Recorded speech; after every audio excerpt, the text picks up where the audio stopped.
Hello there, it's Raven, and today we're going to be reading Shadows, the horror movie Heroes by Clouds, My Head in the Clouds Not Coming Down. Chapter 5, Information. Hitoshi crossed yet another company off of their list as Izuku dialed the net number. I think it's time we start looking into Plan B's. Wait, is that supposed to be Izuku or is that supposed to be Hitoshi? I don't know. It's not like my voice acting's very good anyways. Yeah, Izuku sighed as the phone rang on speaker. I was hoping this would work out, but it's looking like it's not going to. The phone stopped ringing as Izuku scrambled as a voice answered the other end. Hello? Oh god. Hello, you've reached the Help Us Company, HUC for short. How may I help you? Oh my god, I cannot do a film. I can't do that to save my life, apparently. Yes, hello, Izuku said brightly. Your company provides civilians for hero training exercises, right? Yes, that would be correct. The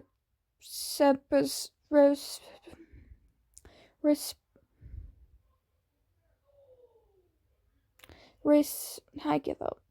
Replied, that's actually the entire point of our company.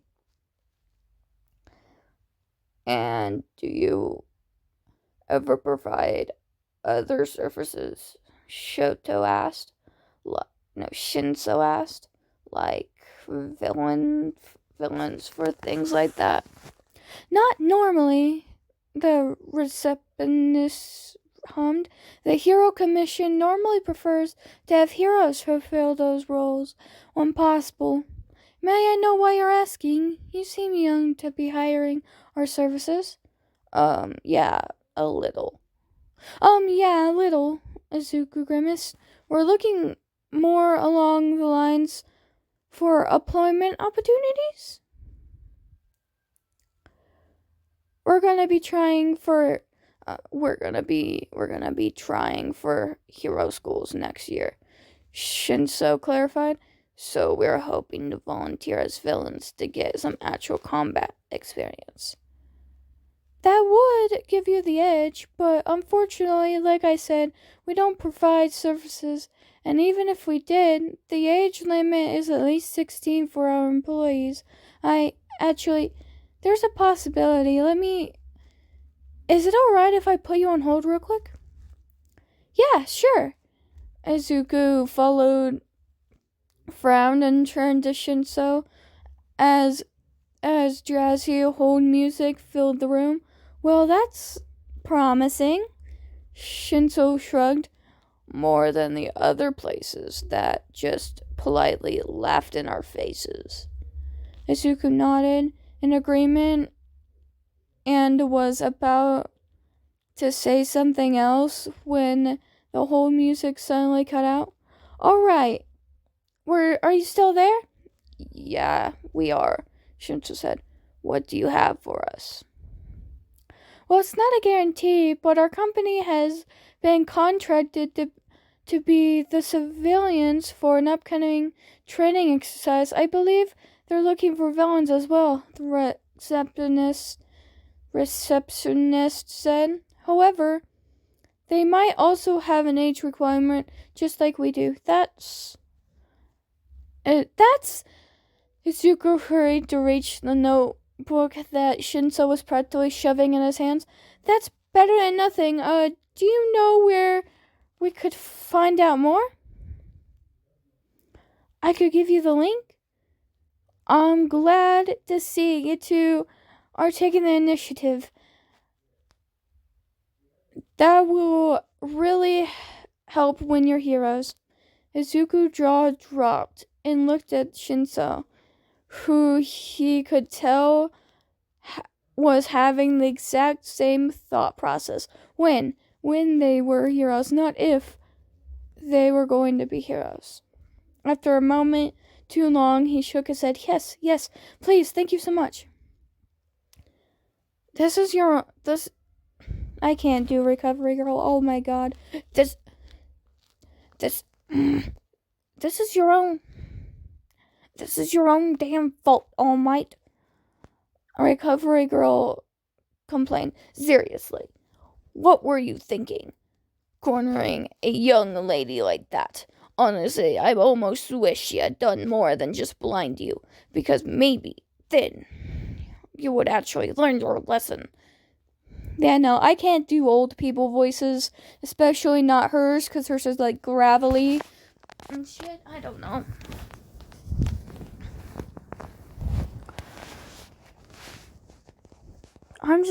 Jiro sat awkwardly on the examination bed in the UA nurse's office, twisting her headphones between her fingers as All Might stood at the Iowa station getting chewed out by the oldest hero Jiro has ever seen. Yep, this was an adventure, alright. I still feel bad, Jiro fretted. I also totally forgot what Jiro sounds like, so that's why. Oh no, dearie. It isn't your fault that Yagi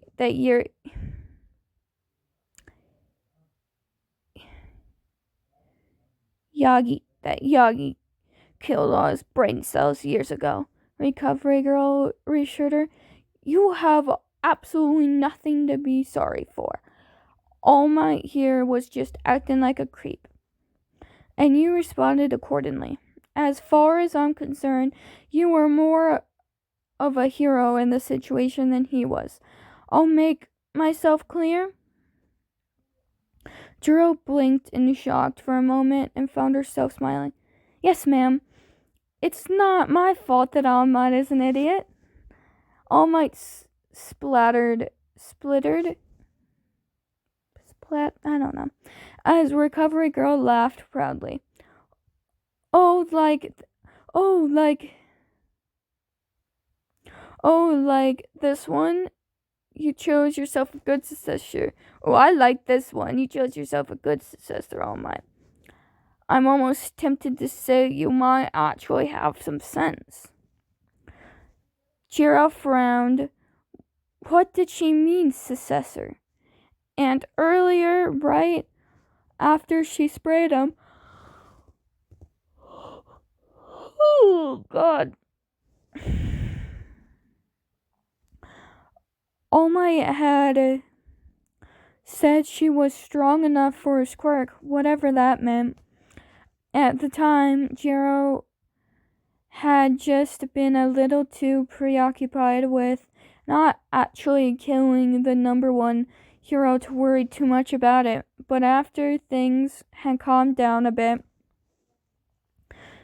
Jiro was used to overhearing things that she wasn't supposed to.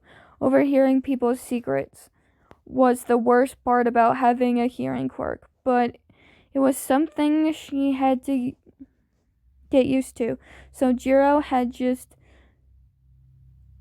filled All Might's weird comment away in one of those mysteries she would never get answers to. Usually, however, those mysteries had nothing to do with her, and keeping a secret from her was decidedly less okay. What are you talking about? I'm not All Might's successor. He just offered some training sessions to help me get ahead before UA, or at least that's what he told me. Recovery Girl shook her head and hit All Might's knees with her cane. You didn't tell her? Of all the harebrained idiotic. I was getting to it, All Might insisted.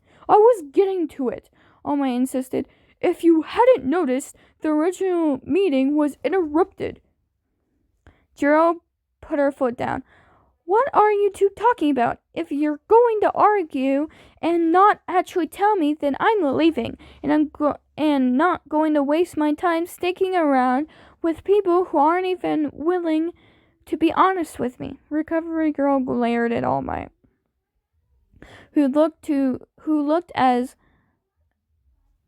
contrite as he could, with his eyes still somewhat swollen from the pepper spray. We were referring to my quirk, young Jiro. It is called One for All, and I would like you to inherit it. Hitoshi stared at the scene, his jaw on the floor, as he recognized the logo. I think the HUC receptionist forgot to mention that the exercise was at UA. No, this is even better. All Might nodded. No.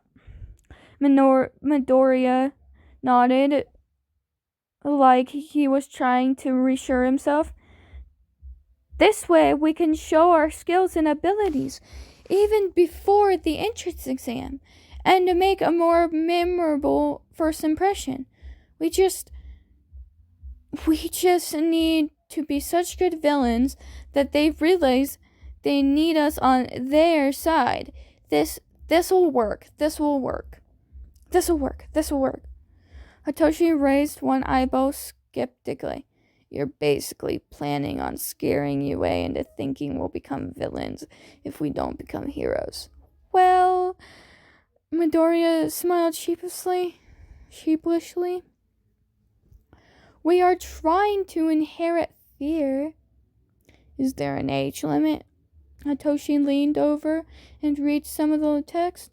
There's no point in getting our hopes up in planning on this thing if they won't let us participate. All Might quickly scrolled through the page, muttering unintelligibly to himself for a minute, and he reads the rules. No, actually, there's a section for minors. We'll need to have our parents sign a waiver, just in case we get injured or something. So that's a challenge, but it's reasonable, and they just say minor, not specific age, so we can definitely apply. Hitoshi smiled. Okay, that sounds good. What do we need to do to apply? We need to send in basically a fake police file, Midoriya said. All the information the police would have on us if we were real villains. Hitoshi's face fell, like our quirks. Midoriya got a calculating look on his face. Not necessarily. Say we train enough that we can hack into cameras and erase footage of us, and you can make people forget you were ever brainwashed them. Then we can argue that the police would recently remain ignorant to our quirks, and even our faces and identity. If we're careful enough, we can give them just enough information to give us the advantage, and make sure we know what quirks and personalities we're up against. Do you really think they'll allow that? Hitoshi asked skeptically. Midoriya shrugged. No, but I'm sure they'll allow us to be heroes either, and we're doing that anyways. Touchy. Hitoshi rolled his eyes. We're gonna be heroes. Midoriya nodded. Villains first, but yeah, we're gonna be heroes. I think I'm gonna read 2 chapters this time because I don't know, this just seems too short and I just want to keep reading. So maybe 2, maybe 3, I don't know. This is chapter 6. Adults aren't always perfect either. Hitoshi nervously straightened the paper again as he and Midoriya walked up to his foster home. It wasn't like the paper was that valuable.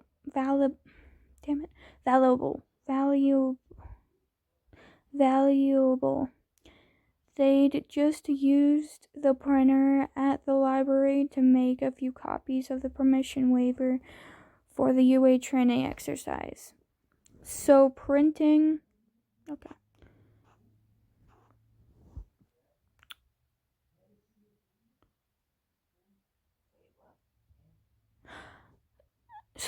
another wouldn't be a big deal or anything, but the paper felt valuable and just because of what it represented. If they could both convince their parents, well, in Hitoshi's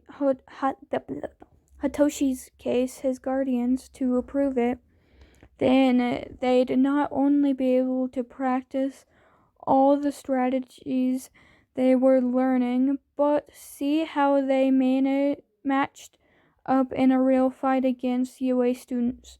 He wasn't sure how far they'd get, obviously, since the UA students would have way more training than the two of them, but Midoriya was right. It would be a good way to get their names out there and make themselves stand out from the tens of thousands of other kids who'd be trying for the hero course next year, assuming they could actually convince their guardians to sign off on it.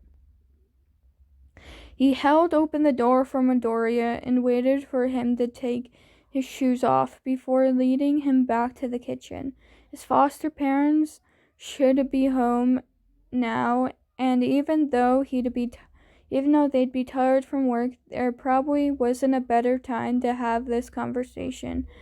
That didn't mean that Hitoshi wasn't tempted to turn around and run in the other direction, rather than risk getting in trouble. Though his foster dad was sitting at the table reading the newspaper as his foster mom made dinner, but neither of them saw the two of them come in.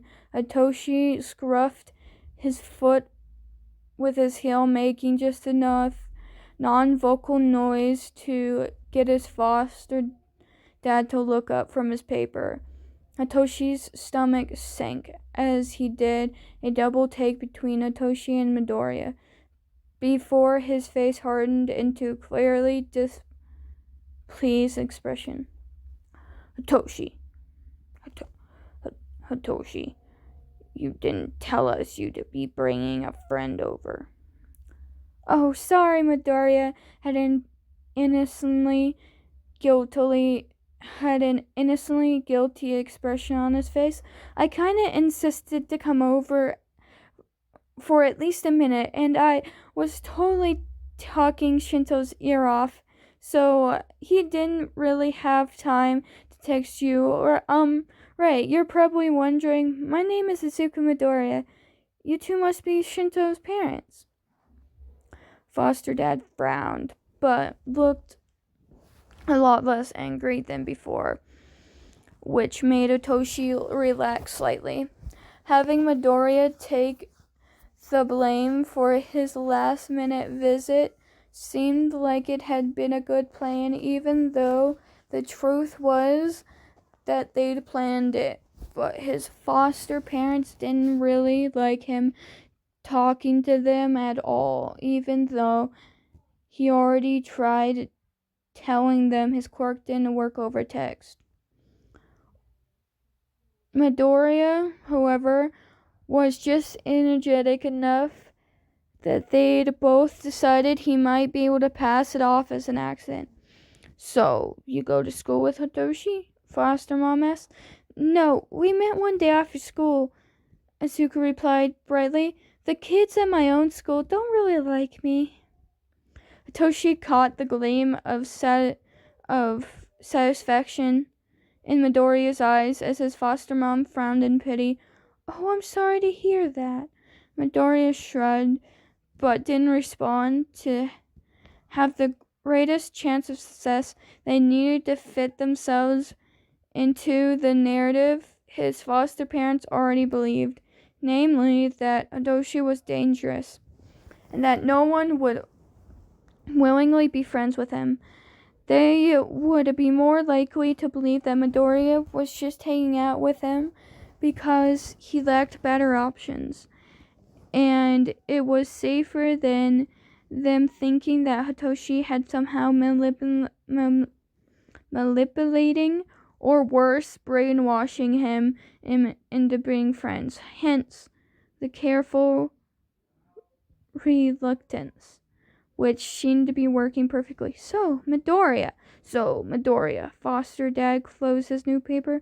Are you here for dinner, or... Oh! Midoriya grabbed the paper from Hitoshi like he was just barely remembering it. Yes, I actually wanted to ask you guys for something. I'm going to go to this camp, and I was wondering if Shinso could come along. It doesn't cost anything, but we do need parental permission. A camp? A camp. Foster dad hesitantly accepted the paper from what kind of camp? Well, it's kind of a training camp. You see, I kind of want to be a hero, but honestly, I don't really have a very good chance. So this is kind of to help me get better idea of everything and see if it's even possible, you know? Foster dad hummed thoughtfully as Hitoshi could tell he was still on the fence. And you want Hitoshi to come with you. You know he doesn't have a good shot at being a hero either, right? I think Hitoshi could be a hero, Midori said firmly, eyes wandering for a moment before he noticed his slip up. But, I mostly just want him there so I don't have to be alone. It's an entire week, and we'll be sleeping there. So I wouldn't be home for an entire week. I know it's probably a deal breaker, but... No, that'll work. Foster dad said quickly, pen flourishing across the paper. Just be careful, kid, okay?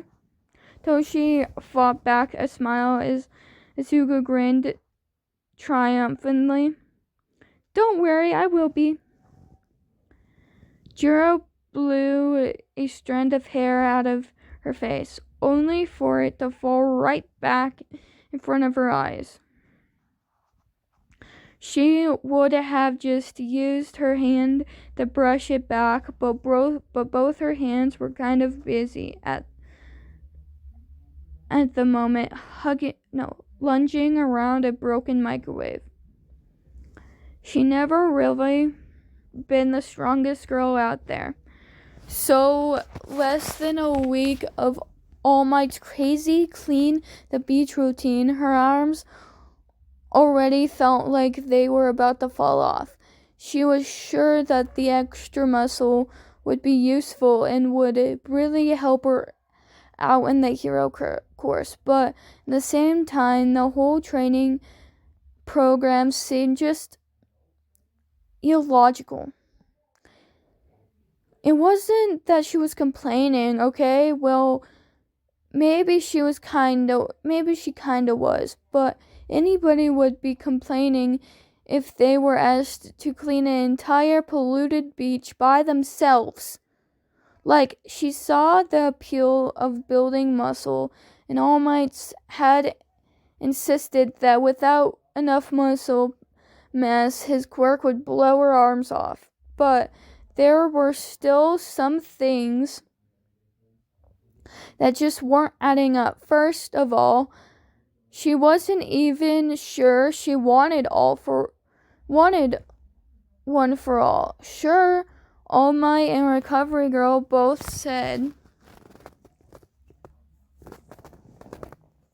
said it would be an amazing opportunity if she'd been allowed to tell her parents. She would have no doubt that her dad would be pushing her to jump in with 2 feet, but now all she committed to was doing train to receive the quirk.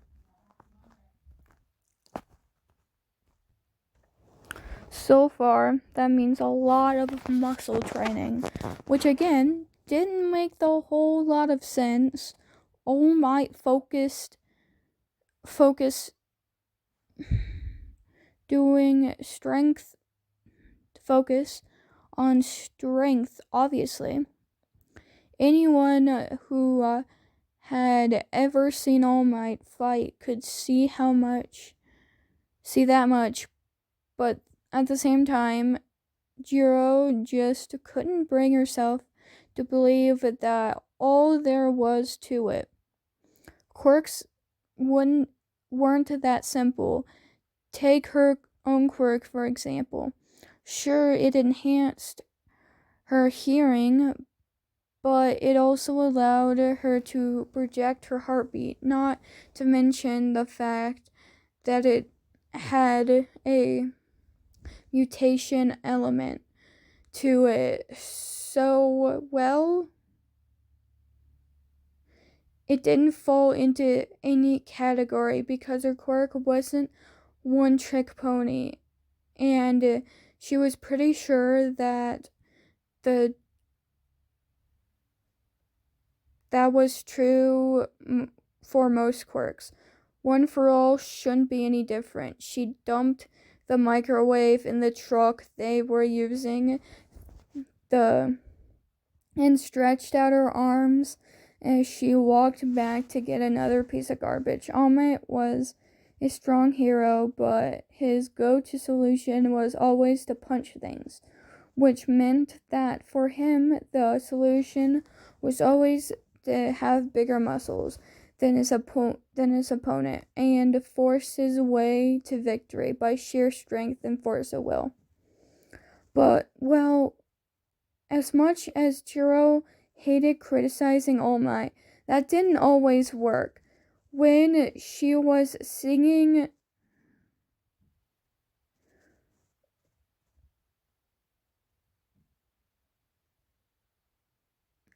muscling through a difficult passage could do more harm than good. Instead of trying to get stronger in that cause, the best thing to do was improve the technique, the airflow, so that she got a good quality sound without hurting herself. It was the same with her instruments. Guitar could be made of the strongest wood on earth, but if the player didn't know how to use it, it would still sound terrible. There had to be some technique elements to using One for All that she should be preparing for in addition to just building muscles. Jiro sighed as she picked up a tire. Maybe she was just overcomplicating things. All Might seemed to be doing okay for himself, and he only focused on muscle strength. Besides, who else was she supposed to ask? All Might had insisted that One for All was a huge secret that only a small handful knew about, so her best option was probably just to keep learning from the master and assume that All Might knew what he was doing. He was the expert after all, right?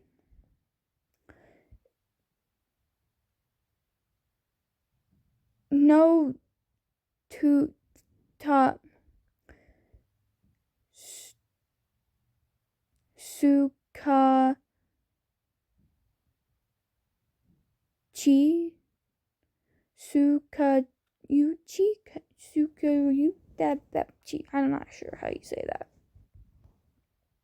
I don't need either of their help. I've had One for All for decades now. I know what I'm doing. Jiro paused as she heard All Might's voice filtering through the piles of trash. She wasn't quite sure where he was, but he was talking loud enough that her enhanced hearing could pick up easily enough, even over the sound of the waves.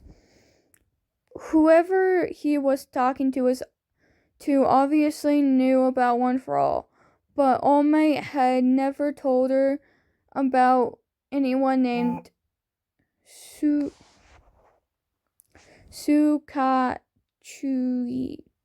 I don't know. Before. I'm not saying you don't, but they might still be able to help.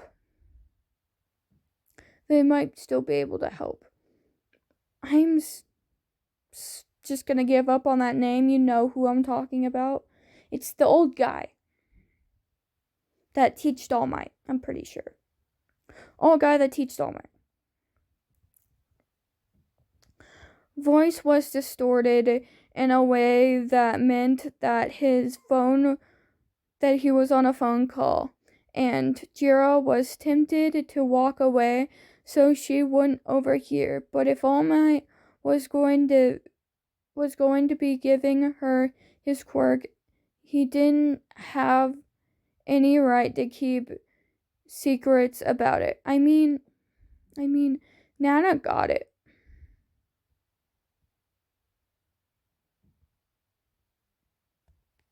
Or maybe this isn't the same guy. I thought it was. Then who is it? I have no fucking clue. I mean, Nana got help from Gran Torino when he was training you, right? I'm gonna look this up. This is gonna eat me alive. Oh my god, I'm an idiot. It's the detective. That's the detective. Oh my god, I am such an idiot, apparently. My god. Now I lost where I was reading. Nana only relied on Gran Torino to guide me because she knew what that monster would do to her and to me if she left me without any guidance. Nana only relied on Gran Torino to guide me because she knew what the monster would do to her and to me if she left me without any guidance. All Might said coldly, I can handle this. I'm going to be teaching at Yeaaaaa as well, so I'm going to have to learn sometime. Also, Gran Torino is absolutely terrifying. Young Yeaaaaa still has a lot of work ahead of her. I don't want him traumatizing her. Well, what about Night-Eye? Tusikitipa asked. Have you even told him you found his successor? There was a long moment of silence before All Might answered. We haven't spoken to each other in years. I'm just gonna look up how to say his name. Sukachi is apparently how you say it. Sukachi, I doubt telling him Sukachi. I doubt telling him now would go over very well. Yeaaaaa shifted the tire so that it was on her shoulder and she could grab her phone.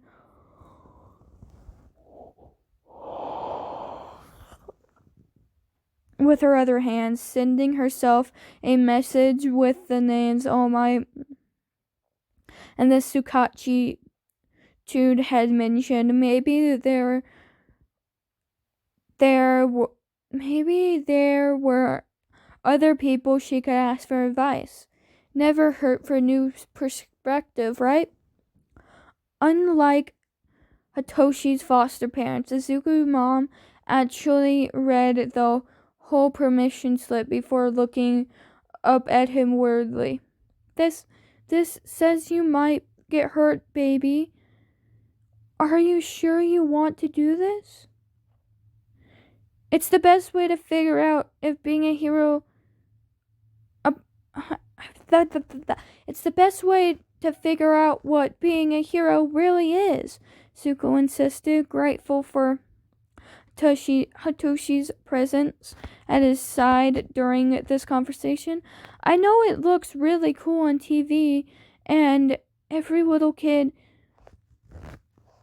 I know it looks really cool on TV, and that every little kid wants to be a hero, but I'm not a little kid anymore. I know the exercise might be dangerous, but it's way more controlled than a typical hero work. They have Recovery Girl, who's the best healing hero working right now, and all sorts of other precautions to keep people from getting hurt in the first place. Oh, it'll give me a good sense of what the hero industry actually is, and I'd really rather know now if it's too dangerous for me rather than figure that out in the middle of an actual hero fight where I could get seriously injured. Oh, Mom bit her lip and looked down at the paper again. So, you think this exercise will help you decide whether you can really handle being a hero? Even though he knew it was coming, Izuku's stomach still sank. He'd been the one to come up with a strategy of fitting their request for permissions into their parents' existing projections, but it still stung that the only way to get his mom to say yes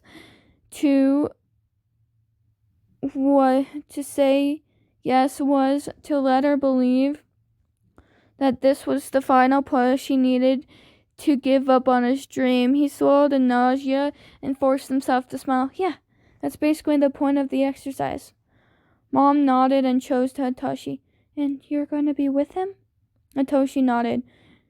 It's safer to have someone there so we can keep watch of each other's backs. Mom was tense for a moment, but after it became clear that Hitoshi wasn't going to ask her a question, she relaxed and picked up the pen. Okay, but I need you to promise to be careful, okay, baby? Don't take any unnecessary risks. And if there's someone you don't think you can beat, just run, okay? Izuku nodded and glanced over at Hitoshi, who looked at just as happy and relieved as he felt. Don't worry. We'll make sure we win. Ugh. I was gonna read another one, but that's not gonna happen. My mouth is drier than the Savannah Desert. That was chapters 5 and 6. Oh, I don't know. I might post tomorrow, but that never actually happens now, does it? The next post will probably be another, oh